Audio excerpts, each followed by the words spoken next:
Something's not adding up, and this time it's the BBC caught in the spotlight. A crisis is unfolding in one of Britain's biggest cities. The chaos is undeniable, the consequences growing by the day. But while the mess piles up, one critical detail has been left out, and the silence is starting to look deliberate. This isn't just bias, it's a cover-up hiding in plain sight. Let's break it down, but first, hit the like button and subscribe for more.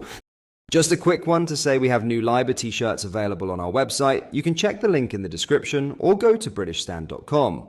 The BBC is once again under fire, and this time it's over what wasn't said. As the Birmingham bin crisis continues to spiral out of control, questions are being raised not just about the council's handling of the dispute, but about the BBC's silence on who's politically responsible. Let's start with the facts. Rubbish has been piling up in Birmingham for over a month. The city is now grappling with a growing public health emergency, with reports of rats bigger than cats thriving in the filth. And last week, bin workers overwhelmingly rejected the latest offer from Birmingham City Council, setting the stage for more industrial action in the weeks ahead. The crisis, which began on March 11th, shows no sign of ending anytime soon. And yet, during a 3-hour broadcast on BBC Radio 4's Today programme, the network conducted an interview with the leader of Birmingham City Council, without once mentioning the Labour Party's control over the council. Let that sink in. Labour holds the majority in Birmingham's local authority.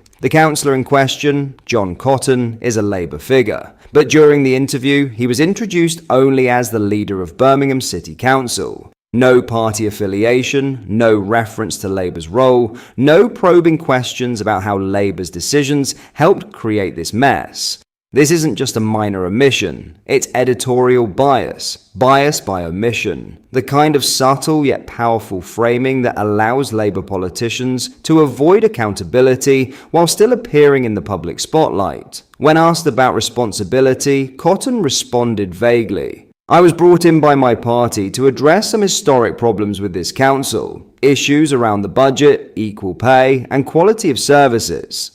No mention of his party's role in creating many of those historic problems. No challenge from the interviewer, no follow-up on Labour's failure to deliver basic services in one of Britain's largest cities. And that's exactly why critics are accusing the BBC of shielding Labour from scrutiny.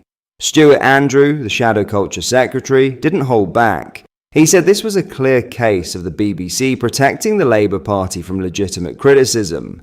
He added that it's Labour's disastrous management of Birmingham that got the city into this mess in the first place, and yet the public broadcaster failed to call them out. Andrew made an important point, especially with local elections looming. He warned that more areas could become another Birmingham if voters aren't made aware of what's really happening and who's truly responsible. So let's be clear, the dispute centres on the council's decision to cut waste recycling rolls and slash pay for refuse workers. The union representing those workers, Unite, called the latest offer from the council totally inadequate. In fact, 97% of those who voted rejected the deal, with a solid 60% turnout. These are workers facing actual pay cuts, not pay freezes. And the Labour-led council's failure to negotiate in good faith has pushed them further into strike action.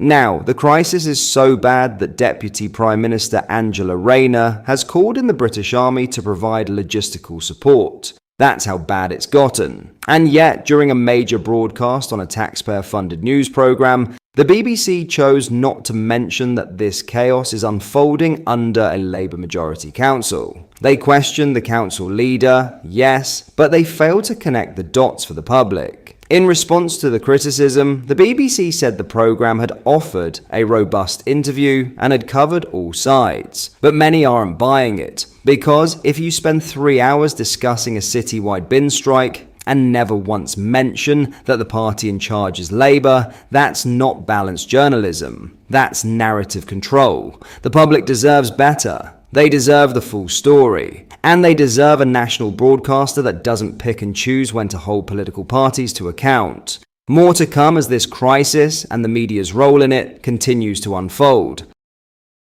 In other news, exclusive recordings of notorious Jihadi Anjem Choudary reveal how Islamist prisoners have been mocking the British justice system for years. The never-before-heard recordings provide what some describe as cast-iron proof that convicted jihadis should face stricter isolation measures. The revelations come as reports emerge that Choudary is suspected of inspiring Manchester Arena bomb maker Hashem Abedi to allegedly attack prison guards. Security services fear Choudary influenced Abedi to allegedly douse a female officer with scalding hot butter and stab 2 other officers at HMP Frankland. The recordings from 2021 and 2022 capture Choudary speaking about his time at HMP Frankland, mocking de-radicalization programs. Choudary is arguably Britain's most infamous jihadi, with an extensive history of extremist activities. In the exclusive recordings, Choudary speaks candidly about how prison officers lack understanding of radical Islam. The government obviously created these separation centers to de-radicalize individuals and prevent them from being influential within the prison system, Choudary said in one recording. But I think one of the glaring fallacies apparent to anyone inside is that there's little to no understanding among prison officers about anything related to Islam, let alone topics like jihad, sharia, and other subjects you'd expect them to have at least some awareness of. In a second recording from 2022, Choudary explains how separation centers actually benefit extremist inmates. Practicing Muslims who go to prison want to spend their time with fellow Muslims, and they don't want to be constantly looking over their shoulder, he added. This creates an ideal scenario for them, being placed with like-minded individuals where they can collectively ignore the prison infrastructure entirely. Choudary describes his relief at being sent to a separation unit when originally jailed in Belmarsh. For me, it was a relief because I'm now only with Muslims. You know, we love each other, we do everything together, we completely ignored anyone who was a prison staff member. The recording suggests that rather than preventing radicalization, separation centers may inadvertently create environments where extremist views are reinforced. In the most damning recording, Choudary dismisses the entire concept of de-radicalization as futile. The views that we hold, I can speak for all of them based on very clear defined scripture, he stated. No amount of talking to by so-called theologians or police officers or judges is going to change those views.